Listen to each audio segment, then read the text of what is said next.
It's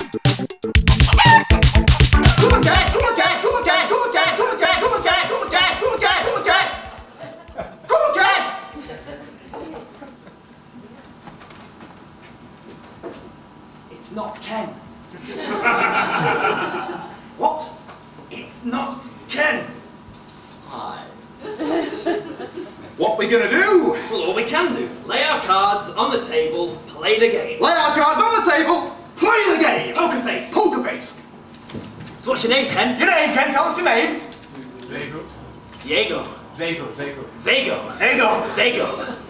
That's foreign. Yes. That's foreign. Something like that. Hey. Give him the patter, give him the patter. You'll like this, Ken. So, Ken, do you have a sofa? Yes. You do you? Oh, great. Is it comfy? Is it nice? Yes. Oh, it is! But, hey, this is the good bit. Is it from Sofa So Good? Sofa so good, you say? Yeah, it's the old story, old factory warehouse where your comfort is. Our pleasure, Ken. Hey, show me the picture. Oh, the picture, yeah. Do you like it, Ken? Look at that. Room for 2, room for 3, room for 4, room for 5. Hey, it's your life. Room for 6. Buy one, Ken. We buy one. Will you buy one? Buy one. Buy one. Buy one. Please buy one.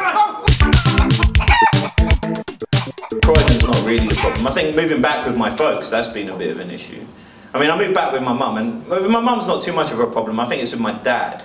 I think it's mainly because my dad's Indian, you see, and sometimes I feel I haven't embraced enough Hinduism to get a deposit off him. Now, in fact, we discussed this one day, and he turned to me and he said, "Bino, the problem between me and you is not the fact you've embraced more of London culture than Asian culture. It's not the fact that you studied English when I wanted you to study economics. The problem between me and you do my accent so badly. You make me sound like I'm from Swansea."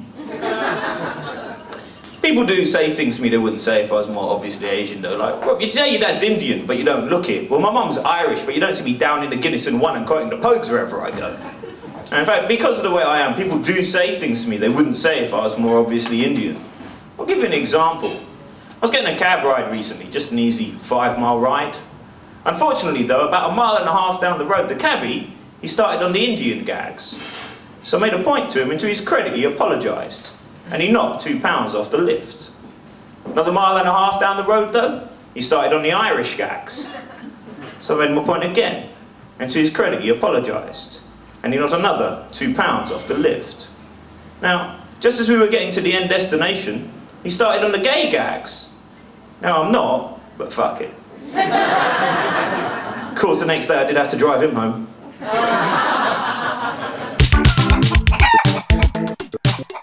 As you can see, I'm not the sort of person who's particularly self-conscious or anything. However, when you're a performer like I am, people do have a tendency to yell things at you, and in the past week I've been accused of being both Hagrid and the fat guy from Lost, so you can understand my concern. He said to me, totally out of the blue, "You know something, Henry?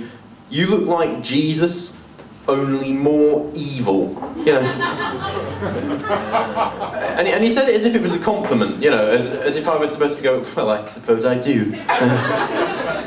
So I'm very interested in Jesus. You know, like a lot of you probably know, there's this big continuity gap in the Bible. It goes straight from Jesus as a child right up to him as an adult, and there's like this 10-year gap that's not accounted for. And a lot of people think it's a conspiracy, you know, they think something happened in those years they didn't want us to know about. Personally, though, I think it's a lot simpler than that. I think the people who wrote the Bible just didn't think we'd be able to handle the image of Jesus as a teenager. You know, Jesus, what? Tidy your room, shut up, you're not my real dad. Could happen. I notice nobody of you smokes. I know it's the law, but you don't have to obey it all the time. When I first heard the government will now tell you where and when to smoke, I thought finally there's going to be some protests, some demonstrations, a revolution maybe. This is serious, talking about cigarettes. Nothing. You pussies.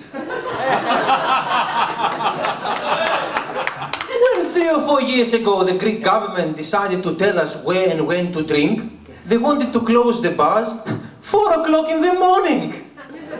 So we go to bed and then we go next day early to work, like we're Germans or something. Protests, demonstrations, songs about the government, the minister, his mother, his wife, and his donkey.